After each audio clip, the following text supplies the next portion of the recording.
if you didn't guess it already from the pictures, we're talking about opposites.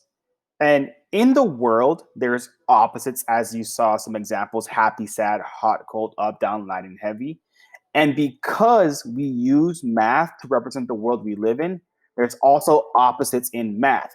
So here in a second, you'll start learning about how we represent opposites using math.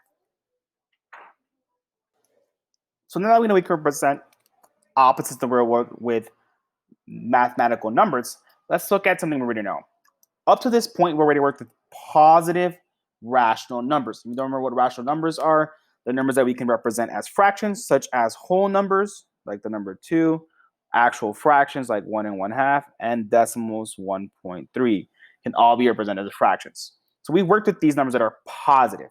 Now, if we think about this rationally based on what we already know about the opposite of positive, we should already come up with an idea of what the opposite of positive rational numbers are in math terms.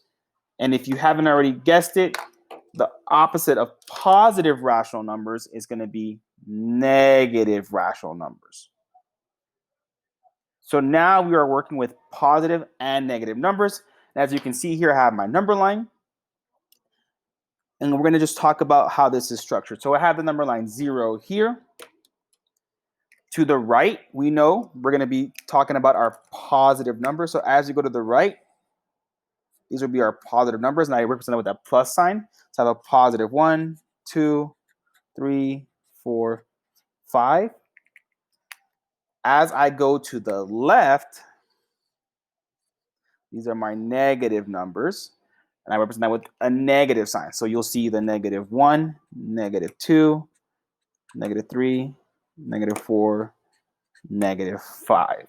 All right, notice that they're negative. Notice I'm starting from 0 and counting up as I go to the left, and same thing for my positive side. This is very important. But why is it that these are positives? Let's take an even closer look to our number line. We're going to use another example, another real world example, talking about this mountain here with the lovely grass. Now, when we think about opposites, we're always comparing it to something specific. There's always one common thing. So if I'm talking about opposites up and down from what? So I'm up on the mountain or down the mountain. Notice my comparison is always the mountain. Same thing with left and right. I'm on the left side of the mountain or I'm on the right side. These are considered opposites. I'm on opposite sides of the mountain or I'm on opposite sides vertically on the mountain. This is really important when we talk about opposites on the number line. So for example, let's go back. Here is our wonderful new number line that we're going to be using today. When I'm looking at what I'm comparing my numbers to, my positive and negative numbers, it's always to 0.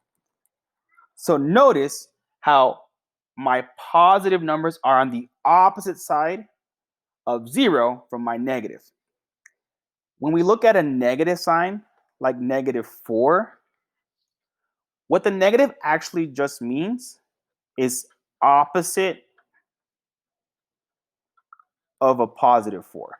So here's my positive 4.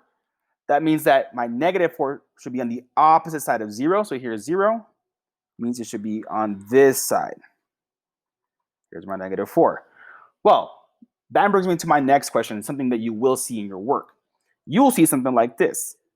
Negative, negative 3. Well, what does that really mean? If I keep in mind that a negative means opposite, I can write this out as the opposite of the opposite of 3.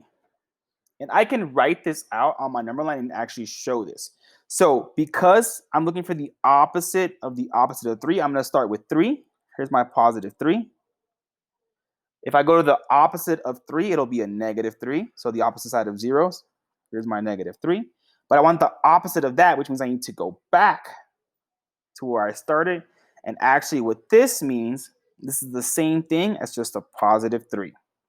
Keep this in mind as you will continue to work with opposites of opposites and just opposites of regular integers in our work today.